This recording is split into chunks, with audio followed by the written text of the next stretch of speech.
Recipe करिस kitchen में एक मज़ेदार सी सब्ज़ी की रेसिपी के साथ हाज़िर हूँ। इसके लिए अपने आधा कप ऑयल के अंदर तकरीबन जो है वो एक प्याज़ को हल्का सौते करना है। जैसे प्याज़ का कलर थोड़ा-सा हल्का सौते हो जाए यानी हल्का-सा लाइट गोल्डन की तरफ जाने लगे, बस इतना आपने 1 से 2 मिनट कुक करना है। आप इसके अंदर शामिल कीजिएगा 2 अदद टमाटर, 1 टीस्पून भरकर अदरक लहसुन का पेस्ट, 3 अदद हरी मिर्ची इसके अंदर शामिल कर दीजिएगा। फिर तमाम स्पाइसेस इसके अंदर ऐड कर देने हैं और उसके बाद आपने लाल मिर्च, धनिया, हल्दी और इस तरह से आपने गरम मसाला इसके अंदर ऐड करना है पिसा हुआ।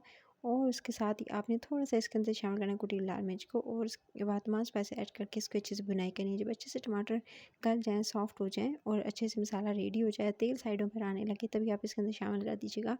आपने इसके अंदर शामिल कर देना है तकरीबन 2 अदद आलू लीजिएगा, उसको दरमियाने साइज़ के आलू लेने हैं, उसको काट के कुछ इस तरह से आपने कट करना है और कट करके आपने इसके अंदर शामिल कर देना है। 1 से 2 मिनट आलू की भुनाई कर लीजिएगा। आलू की भुनाई करने के बाद जैसे तो आलू सॉफ्ट होंगे, आप इसके अंदर शामिल कर दीजिएगा भिंडी। अच्छा, आलू के अंदर थोड़ा-सा पानी डाल के उसको गला लीजिएगा, फिर भिंडी शामिल कीजिएगा, फिर उसको थोड़ा-सा आपने जो है दम देकर कुक कर लेना है। जब अच्छे से भिंडी डन हो जाए तो बस फिर आपने इसको सर्व करना है।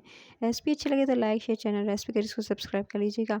मज़े-मज़े की रेसिपीज़ के लिए अगर नोटिफिकेशन चाहते हैं तो बेल आइकन को प्रेस कर लीजिएगा और चाहते हैं डिटेल में अगर वीडियोस देखना, डिटेल में रेसिपीज़ जानना तो लाइक, शेयर और सब्सक्राइब करना ना भूलिएगा। अपना ख़्याल रखिए। Till the next video, take care.